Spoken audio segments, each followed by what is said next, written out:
Kwa numero premier minawaza kwa mpango ya uchaguzi, nitakuwa nawapatia utaratibu nyuma. Que tout ce qui respire loue l'Éternel. Kila mwenye pumzi amsifu Bwana. Amen.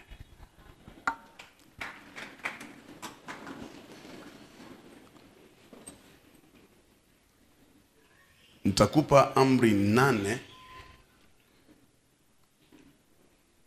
za kumaliza nazo mwaka. Nilikuwa na muda wa kufundisha kwa ibada ya kwanza. Ibada hii tutashauriana tu. Nilisema kwamba kutoka nchi kwenda nchi nyingine ni rahisi sana. Kutoka hii mtaa kwenda mtaa nyingine ni rahisi sana. Watu wanasafiri kila siku kwa ajili ya fedha walio nayo. Lakini kutoka mwezi wa kwanza mpaka wa pili mpaka mwezi wa 12 si rahisi. Kwa sababu si pesa. Hakuna mtu katikati yetu alipatia Mungu visa ya kuingia Desemba. Ni Mungu ametusafirisha mwenyewe. Kwa hiyo ukiona unajikontrole mzuri mwisho ya mwaka, unajikutana bado unapumua, lazima kumwambia Mungu asante. Watu wako wanakufa usiku na mchana. Kuna siku niliwaambia tulikwenda kwenye mazishi Bukavu, nikauliza vijana waliokuwa wanazika wanachimba mashimo. Nikasema mnaweza chimba shimo ngapi kwa siku? Pale ambapo watazika wafu. Waliniambia wanaweza zika shimo 12 kwa siku, na wakaongeza 25. Kwa hiyo par jour kunaweza kufa 20 personnes wala 25 personnes. 10 jours ni 250 personnes. 100 jours 2500. Alafu angalie 7500 personnes inaweza kufa mwaka au zaidi. Lakini mwa ile liste unajikuta wewe ni mzima. Kuna siku tulipeleka watu kwenye chumba cha wafu hapa Goma. Wakatuambia morgue zote zinajaa. Twende Katindo. Na hao ambao wanakufa walikuwa na mipango, walikuwa na heshima, walikuwa na pesa. Ilikuwa Dar es Salaam, wakanambia kungelikuwa uwezo wa kumfufua Magufuli, taifa ingemfufua. Lakini kufa amekufa. Kwa hiyo sisi si bora zaidi ya wale watu wengine. Haiko ile kale yako njoo ilizuia usikufe. Mtu alikuwa na security kubwa, Laurent Kabila alikufa ndani ya ofisi yake.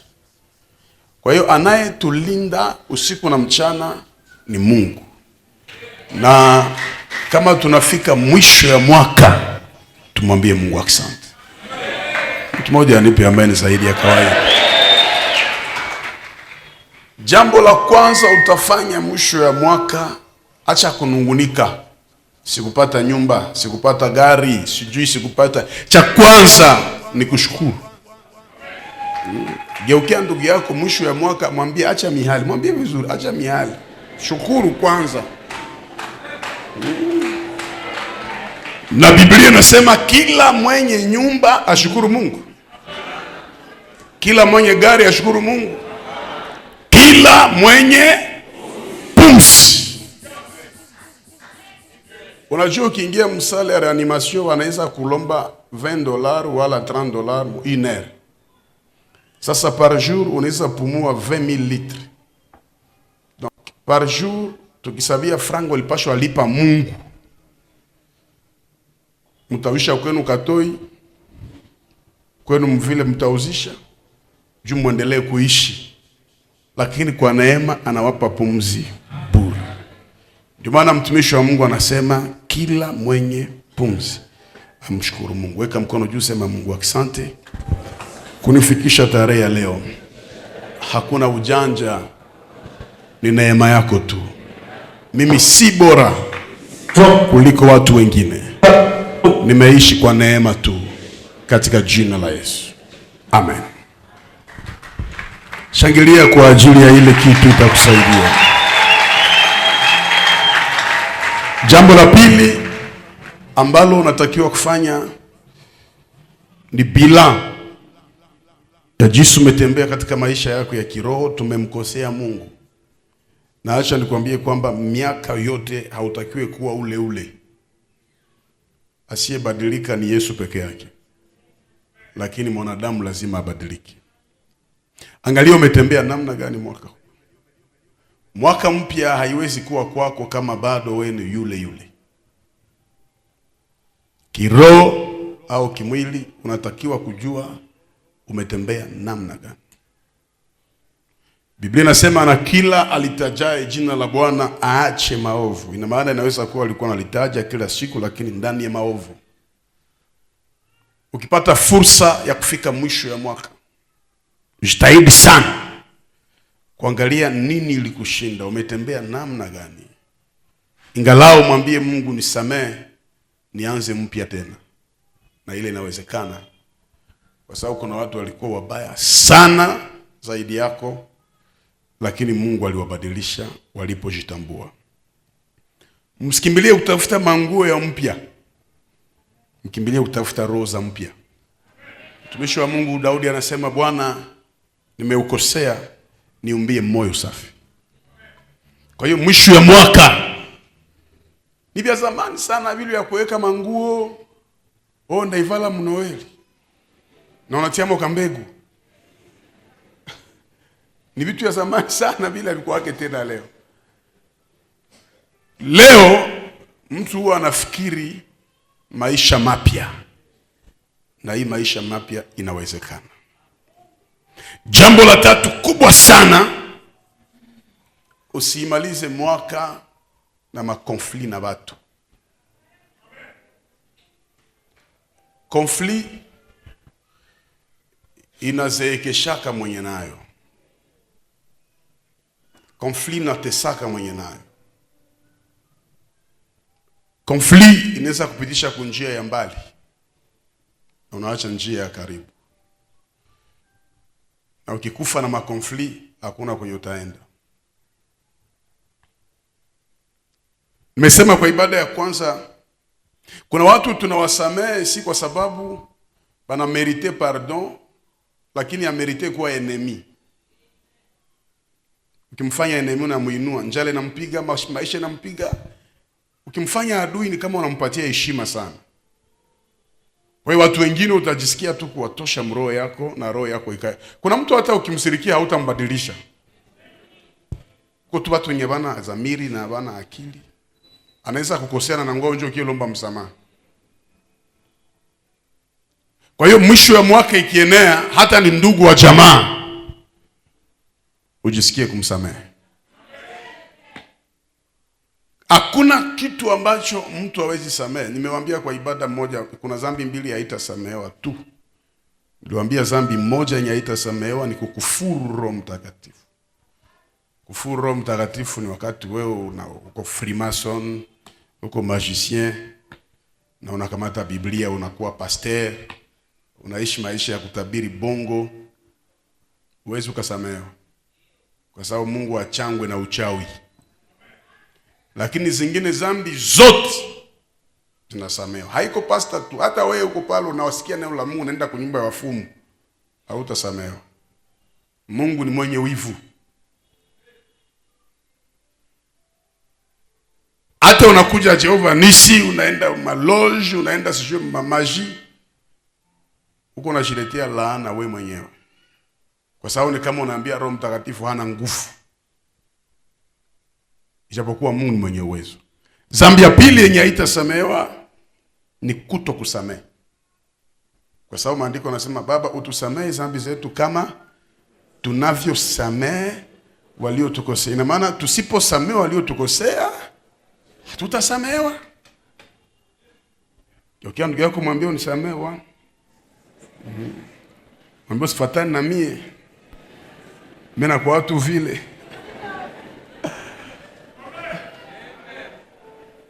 Mungu atupe nguvu sana. Pia mtu huwa anasamehe juu ya amani ya roho. Exigence ya 4 ambao unatakiwa kuweka kwa kichwa chako mwisho ya mwaka, unatakiwa kuwafadhili, kwa Kiswahili kizuri, kuwaheshimu au kuwatembelea wazazi wako wa kiroho na wa kimwili. Usipoheshimu wazazi wako kiroho na kimwili, hauna maisha marefu.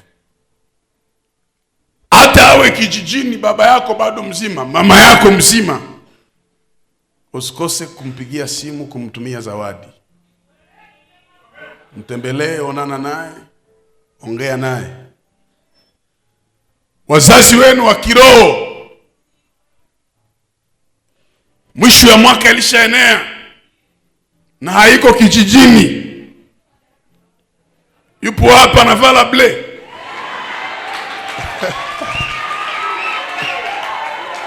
Unatakiwa kwenda kumuona, hakwake na problem, na usiende mikono wazi, na hata zikatala ukizileta. Biblia nasema kwa njia hii mtakuwa mnabarikiwa. Mtu mmoja nipe amen zaidi ya jirani yake. Mwambie tena jirani, tafuta wazazi wako.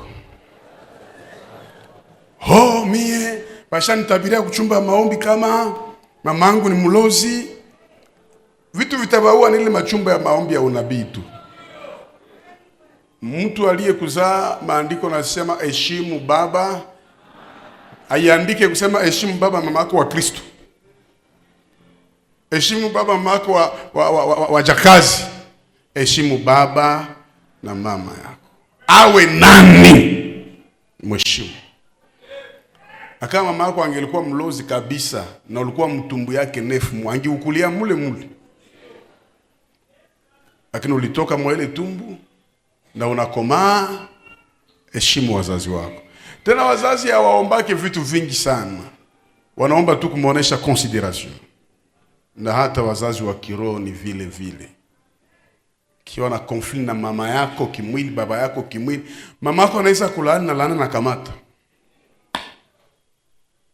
Na Mungu anakuwaka na raison. Juu Mungu akikonesha picha gisi mama yako alitesekaka na weye pendant 9 mois uko na mwimpose position ya kulala. 9 mois ukulipaka hata $1 mwa ile tumbu. Kuko mahoteli ya $200 par jour hapo. Na ulikuwa na komande mwa ile tumbu, ni unasikia kiwe ya fanta mama yako analomba mnuzie citron. Kumbe ni makomande zako za mtumbu. Anakuzaa anafanya ingine 3 mois nyala lake ulikuwa unalia sana masikio. Anafanya 2 ans alikuwa sawa mwenda wazi. Mko naongea na mtu mwasema yake bebe kana cheka kana furahi. Hakuna venye. Anakukamata. Benye alikuwa anafichika sana kifua yake, lakini juu yako anaichomola tamu kanisa. Sasa wewe umekomaa, umefanyikiwa saizi, ulishajua Francais. Unaanza sema ni mchawi. Ndio maana wengi katikati yenu mnalaana hata muolewi. Hata muoe kwa sababu mliwachezea wazazi wenu. Uchungu wa kuzaa. Tuulize sisi wazazi. Na ukitaka ukorogane na mtu, uguse mtoto wake. Unamkumbusha vitu vingi sana. Lakini pia wanaowahubiri usiku na mchana, hatukose kazi, lakini tumeitwa kwa hii kazi. Tunawaombea, tunahubiri, tunafunga kwa ajili yenu, lakini shukrani yenu mwisho ni mazarao, ni matusi. Laana ya mzazi wa kimwili mimi naweza kuitosha kwa maombi inatoka, lakini ya mzazi wa kiroho haitoki. Unapoingia kwa conflict na mzazi wa kiroho, unaingia na conflict na destiny yako pasipo kujua. Mnafikiria wafanya siasa wengi wanakuja hapa, tunawaombea, wanakuja kutafuta masauti, wanajua pouvoir iko kwa Mungu. Na Mungu akietablir mtu, anajua ni John alimweka pale. Wewe haushinde Mungu akili. Mungu akichagua mtu, Mungu anajua pourquoi alimweka pale. Sikia, tunaelewana vizuri? Kwa hiyo unatafuta kuwa na amani sana na wazazi wako na kuwapelekea zawadi. Walijima wakafanya kila kitu kwa ajili yako, warudishie hata kitu kidogo. Mimi mzazi aliyenikomalisha mpaka nikamnunulia nyumba na roho yake ikafurahi. Sauli aliyenizaa sikumuona, ningemuona ingelikuwa vizuri zaidi. Wengine hapa mjue valere ya wazazi wenu, lakini kuna siku mtawaona kwa picha na wako tena. Wakiwa wazima muwatafute. Msiingie kwa ile makanisa ya kuwatenga sana na wazazi wenu. Zile chumba zote mnazunguruka za maombi, nguvu zao ni utenganishi. Anakutabira na kuambia bwana wako ni nyoka. Sasa unafika bwana anataka kugusa, anasema nyoka shindo. Inapanda mbegu mkichwa yako mpaka ndoa yako inaharibika. Kule huko naombea, kule kwa Jehova nisi tunapaona sispe. Tunaona pusi kwa madhabahu. Njoo mnapendaka. Atungekuwa na Mungu kama hatuko hapa tulipo leo. Ndio maana usimwamini mtu anayezoea unabii, ni mlozi au alizoea wafumu. Mtu akiweka misingi muunabii haponaki. Na kwake na position. Leo mnaweza kuwa bien, tena kesho wanamtabiria, unamsamia na kumwambia shindwa mwanadamu, Bwana amekuona. Kwa sababu akili yake iko mbitu nyabii na maana. Neno ya Mungu ni unabii zaidi ya unabii yote. Hote kwa naenda batuambie vyetu. Una sababu vyako. Vyako na visababu.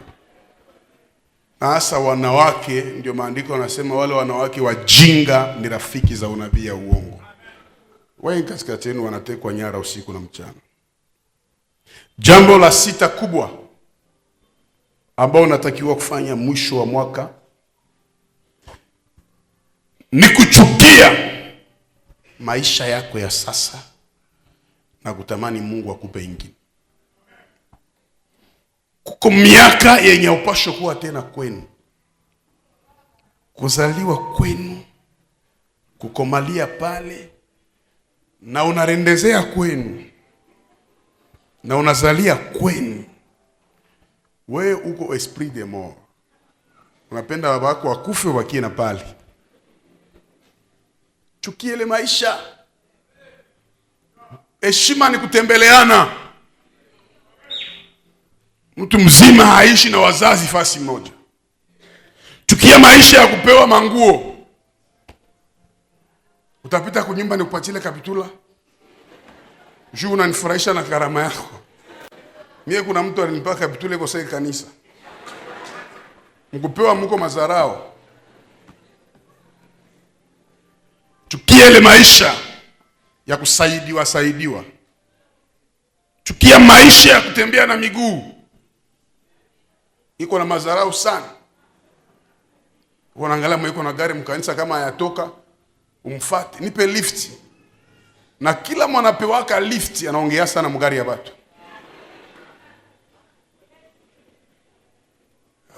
Vya dunia hivi vitapita, ni vanite. Usisemake vanite na uyabigusa. Salomo alisema vanite apres kuigusa. Na mwenye iko na gari, na mimi sina, tuko tu sawa.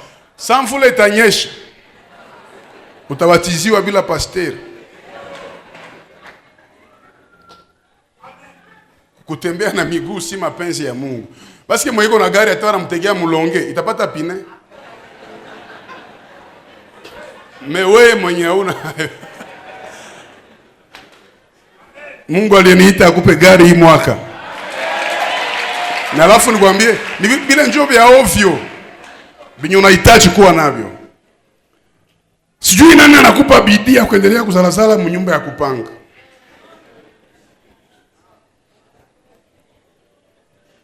Ina nini mnacheka? Moja alikia ananiambia, anasema iko na watoto 8, mshambre mwana salo. Nikamwambia uko mlozi. Watoto 8, chambre moja na salon, nyumba ya kupanga. Ya kwanza ukikufa utawaachia nini? Ya pili, wakati mko mshambre moja na salon, watoto wanalala wapi? Msalo. Nyie mko mshambre. Sasa saa ya repetition. Hizi nyimbo hizi zinabariki watoto. Na hapa ndio mko mnasema, oh, nabii alisema na ujumbe Mungu atapiga wanaopanga uzazi. Nani mwaloga mporo? Nani mwalogaka? Wa kwanza kupanga uzazi ni Mungu ye. Aliambia toutes personnes zana kuongezeka ni Adam na Noe. Dunia ilikuwa utupu na ukiwa. 2 personnes mtazaa na kuongezeka. So wewe ile andiko ya Adamu ishakuwa yako. Na Noe mwenye aliambiliwa zaa na kuongezeka. Watoto wangapi alizaa? 3. Musa 2. Oh, mimi watoto paka mpige 12 saa Yakobo. Frère, Yakobo alikuwa na wanawake ngapi? 4. Mungu njoo alipanga uzazi parce que Mungu alirespecter 3 jours ya ovulation.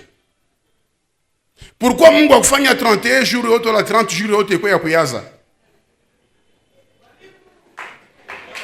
Hata roho na akili. Jona zala butoto wenye abuna mipango kamwa kiko na 2 ans 3 ans butoto munyumba unafika suku kini kalitia kale suku kichwa kika natia poku mwiko kini kwa mifupa ya jana bukisha kwa waturo kuboitike na kwa kazi mbele ya kuzaa. Prepare maisha ya watoto. Mungu yeye kama alisema zaidi na ongezeke. Alizaa watoto wangapi? Mwana huyu wa ona taiga nani? Na hasa maskini wanapenda shughuli za kuzaa. Kidogo na kidogo pita huko. Bwana anakuona. Na zile zambi za kuacha watoto wabaki wanahangaika duniani, Mungu atakuuliza nayo. Chukia ile maisha ya kuvala masipere manyumba ya kupanga. Wewe unafikiri dunia leo inashtuka na manguo? Bila ni viatu ya zamani leo kwanza tuangalia nake tena. Magumu iko trop mkongo. Donc kuangalia sulivala nguvu. Heshima ya mtu ni kwenye anatokeaka. Hakuna kitu imeuma mtu sana sawa vile kushimamiwa na mwenye nyumba. Koko ba bayer baro mbaya.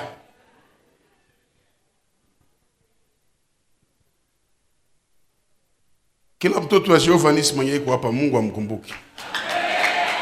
Akupee na wewe nyumba haiko miunjiza. Ni vitu unatakiwa kuwa navyo. Alafu na maandiko nasema ukizaa watoto 4 5 kila mtu na nyumba yake. Wewe ni contraire. Ushapanga watoto majina mzuri sana, mzuri, honneur. Mtoto wako wa kwanza honneur, wa pili héritier na hakuna héritage. Watatu prince na hakuna royaume. No, wewe tu ni majina. Hata roho na akili. Unajua inauma wakati wanakuambia mtoto wako walimfukuza fasi alikuwa anaangalia television kwa watu. Bakamwangia mai. Mzazi hawezi taka mtoto wake arepete maisha nyalipitia ndani.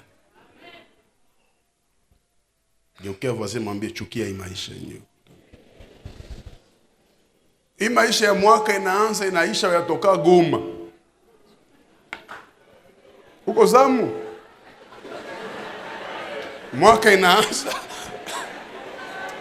Alafu na mtu mwatembe yake akili inakuwa kidogo. Mimi sikwambie kwenda Dubai kuchuruza, no. Tembea kwenda kupumuzisha kichwa. Ba mingi kunya hapa mnateseka haiko hata mapepo. Depression. Na ukikala fasi mwa sana heshima iko yake sana. Mtu anaenda kwanza.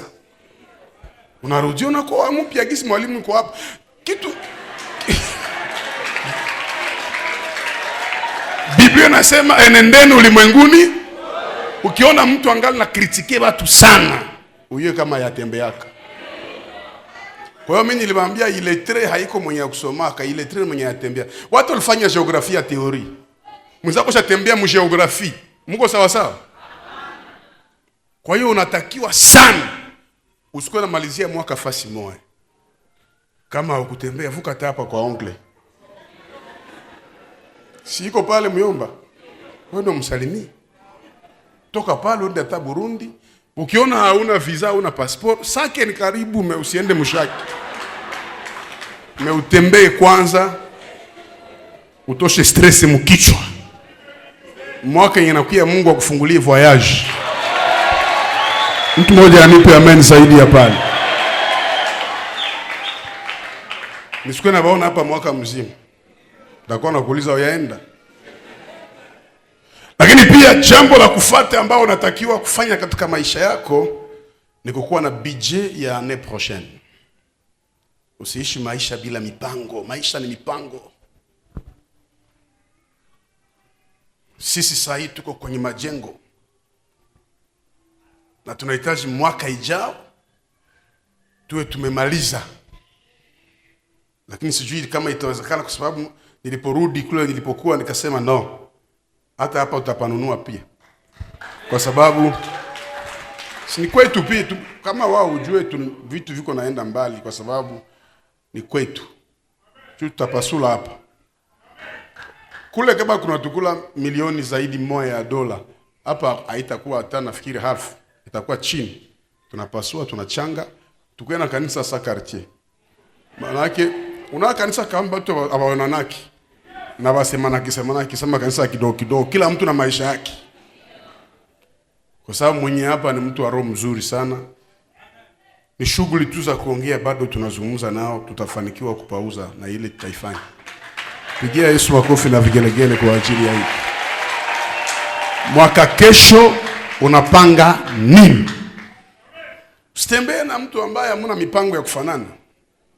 Iko na kudistraire meye maisha yake ishakuwa sawa yako ngali ya kuhangaika. Anakusaidia kwa nini? Ndio maana mwaka inaokuja kuna marafiki, kuna watu ambao unatakiwa kutengana nao. Unatengana nao vizuri sana ili maisha yako ikuwe kimya. Mungu alitulazimisha jamaa za kuzaliwa, lakini alituachia chaguo ya kuchagua watu wanaofaa kwetu. Usiendelee kupoteza heshima yako kwa mtu mwenye ajue valere yake. Unaona Bukavu ukipana dolari Bukavu, wanaiangaliaka muheo. Wanakuambia iko na kamwanya. Ashuliza kama ishakuwa na meno. Ukifika Goma, wanangase katundu. Ukifika Amerika, hata ipasuke defwa. Bana kamata dolari. Juu ya nini? Kwa sababu hapo ndio benye nayo. Mwenye haiko mwenye weye anakukontrolaka sana, anakufuatilia haka astahili. Memona yua valere yako hata upasuke defwa, anakuunganishaka tu. Mtu mmoja anipe amen zaidi ya voisin yake. Oh, sitamuoa jua ishazalia kwao, haiko wako. Kuzalia kunyumba ilikuwa ni maaksida mkazi. Na ni preve ya kuonyesha kama gari iko mzima. Sasa wewe usizarau mtu paske wewe hautamuoa. Atapataka mwingine. Oh, niko natafuta vierge. Est-ce que uko chaste? Na ba vierge ya hii generation banashinda wanyabadea wakati yetu. Mwangalie watoto ya Lot, Sodom na Gomora. Ase walikuwa ba vierge, mais baka violer baba hao. Bali wae ku violer. Balikuwa Sodom na Gomora. Kuko watu hapa wanajua teori kushinda kila kitu. Mimi nafikiri valere ya mtu ni conscience. Ni mtu mwenye anajiheshimu na anajua maisha yake. Kwa hiyo andika mwisho ya mwaka nafika, lakini mwaka ijao ndafanya iki na itakuwa baraka sana. Mungu wa mbinguni akikupea maisha au siku za kuishi, maana yake anakupenda sana. Jana nimeambiwa kuna pastor mmoja walifanya ndoa hapa, nilikuwa safari, walifanya ndoa na alinipigia simu ile pastor. Ananiambia apostle, niko Goma na ndoto kubwa nilikuwa nataka nikuone. Nikamwambia niko safari, sijui nilikuwa safari wapi. Jana wananipigia simu, wanafanya accident na kufa ngambo za kule Lubumbashi. Maki vitu ya kukufa Mungu akwake na conseiller. Na inaisha. Hakuna kitu kibaya kama kifo. Kwa hiyo hatuyakufa bado, tuko wazima. Tuwe na plan kuhusu maisha yetu ya mwaka unaofika. Mungu atubariki, tusimame.